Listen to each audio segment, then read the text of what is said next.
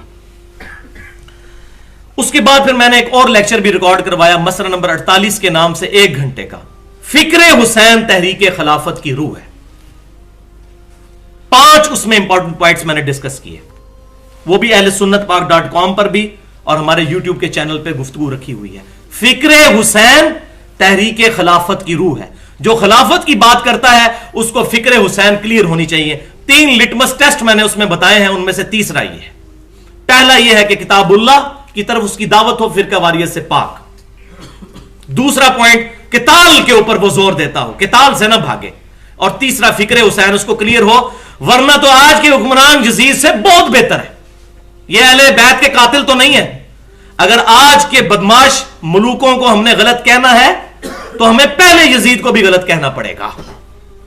آپ کہیں وہ ٹھیک ہے اور یہ غلط ہے, تو پھر فکر حسین کلیئر نہ ہوئی تو پھر تو خلافت کی بات کرنا ہی غلط ہے. اور الحمدللہ مجھے اس دفعہ بڑی خوشی ہوئی, میں آپ کے ساتھ بھی شیئر کرتا ہوں, اسلام آباد پورے میں نے یہ دیکھا ہے, جماعت اسلامی کی طرف سے, میں کوئی رکن نہیں جماعت اسلامی کا, فکر حسین والے لیکچر میں نے تنظیم اسلامی کی بات کی اور ڈاکٹر اسرار صاحب رحمۃ اللہ علیہ کی بات کی. میں تو الحمدللہ جو حق بات جو بھی بندہ بیان کرتا ہے اس کی میں تعریف کرتا ہوں. تو اس دفعہ جماعت اسلامی نے, میں ان کو کریڈٹ دیتا ہوں یہ کہ پورے اسلام آباد میں انہوں نے بڑے بڑے بینرز لگائے, وائٹ اور ریڈ کلر میں. وائٹ بینرز تھے اور اس پہ ریڈ لکھائی ہوئی تھی, اور اس پہ کیا لکھا تھا, اسلامی نظام خلافت کے لیے قربانی پیش کرنے والے امام حسین کو سلام پیش کرتے ہیں. اللہ اکبر. وہی جو میں نے جملہ بولا تھا نا, یہ میرا گولڈن کوٹ ہے. فکر حسین تحریک خلافت کی روح ہے. جو کہتا ہے نا حسین باغی ہے, وہ خلافت کی بات کرنا چھوڑ دے. جب تک حسین سمجھ نہیں آئیں گے خلافت نہیں سمجھ آ سکتی. جب تک بنو امیہ کی بدماش حکومت کو بدماش حکومت نہیں کہا جائے گا, اس وقت تک خلافت کی بات ہو ہی نہیں سکتی. کاٹ کھانے والی ملوکیت. اور تیسرا لیکچر جو 2 ہفتے پہلے ہی میں نے ریکارڈ کروایا, 55B مسئلہ کے نام سے, وصی رسول کون ہے اور حدیث قرطاس کا تحقیقی جائزہ. 2.25 گھنٹے کی علمی گفتگو, بلکہ علمی ایٹم بم ہے, اور اس میں میں نے کافی ساری چیزیں جو ہیں کھول کھول کر بیان کی ہیں. یہ تو تھے لیکچرز. 2 ریسرچ پیپرز ہیں جو میں سمجھتا ہوں کہ اگر کوئی بندہ خلافت اور ملوکیت نیکسٹ ٹائم پرنٹ ہو, ویسے تو لاکھوں کی تعداد میں پرنٹ ہو چکی ہے, 31 کے قریب اس کے ایڈیشن نکل چکے ہیں خلافت اور ملوکیت کے. ان 40-50 سالوں میں لاکھوں اس کے ورژن نکل چکے ہیں, لاکھوں کی تعداد میں پبلش ہو چکی ہے. اس کے اندر اگر یہ 2 ریسرچ پیپر میرے مختصر سے ہیں, ایک 4 صفحے کا ہے اور ایک 10 صفحوں کا, 5 ورقوں کا, وہ میں آپ کو بتا دیتا ہوں. وہ آپ کو لیکچر کے اینڈ پہ مل بھی سکتے ہیں جس کو چاہیے ہو. ریسرچ پیپر نمبر 5A اہل سنت پاک.com پر رافضیت, ناسبیت اور یزیدیت کا تحقیقی جائزہ. اور ریسرچ پیپر نمبر 5B واقعہ کربلا کی اسلامی تاریخ 40 صحیح الاسناد احادیث کی روشنی میں, جن میں سے اکثر احادیث صحیح بخاری, صحیح مسلم اور باقی مستند کتابوں سے ہیں. احادیث کی روشنی میں سیدنا عمر کی شہادت سے لے کر واقعہ کربلا ہونے تک 40 احادیث کی روشنی میں اسلامی تاریخ واقعہ کربلا کی الحمدللہ میں نے بیان کی. اور اب اللہ تعالیٰ کا کرم ہوا کہ لاہور میں ایک پبلیکیشنز ہیں جنہوں نے وہ شعراء آفاق کتاب بھی چھاپ دی ہے.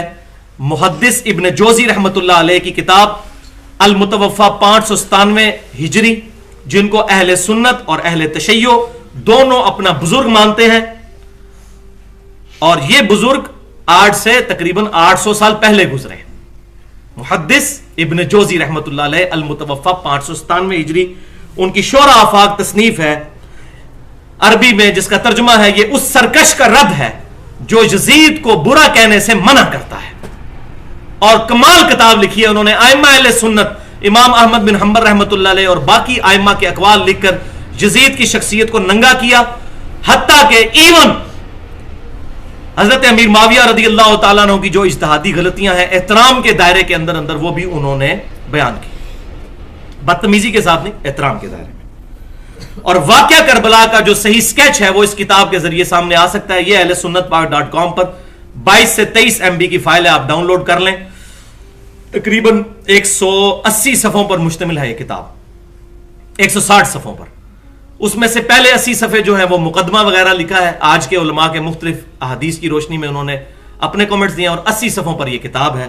یہ الحمدللہ منگوائی بھی جا سکتی ہے، ہمارے یہاں سے مل بھی سکتی ہے. تو یہ وہ کتاب ہے جو اتھینٹک ترین کتاب ہے یزید کے ٹاپک پر، اور یہ ہمیشہ سے اہل سنت علماء اس کو پیش کرتے آئے ہیں. ایون امام ابن تیمیہ رحمۃ اللہ علیہ المتوفا 728 ہجری، انہوں نے اس کتاب کی تعریف کی ہے. حافظ ابن کثیر رحمۃ اللہ علیہ المتوفا 774 ہجری، انہوں نے تو بہت تعریف کی اس کتاب کی کہ یہ کتاب لکھ کے محدث ابن جوزی رحمۃ اللہ علیہ نے یزیدیوں کا منہ توڑ دیا ہے. انہوں نے تو بڑی تعریف کی ہے کہ صحیح انہوں نے ٹکا کے جواب دیا ہے. اور تیسرا امام ذہبی رحمۃ اللہ علیہ المتوفا 748 ہجری، انہوں نے بھی اس کتاب کی تعریف کی. بلکہ دور حاضر میں اہل سنت کے بہت بڑے محدث جو ہیں شیخ زبیر علی زئی صاحب، جب ان سے میں نے 17 جون 2009 کو انٹرویو لیا تھا، 100 سوال ان سے پوچھے تھے جو کہ ہماری ویب سائٹ ahlsunnatpak.com پر بھی رکھے ہوئے ہیں، ویڈیو انٹرویو ان کا. اس میں انہوں نے یہ کتاب دکھائی اور باقاعدہ بتایا کہ یہ صحیح سند کے ساتھ ان سے یہ ثابت ہے.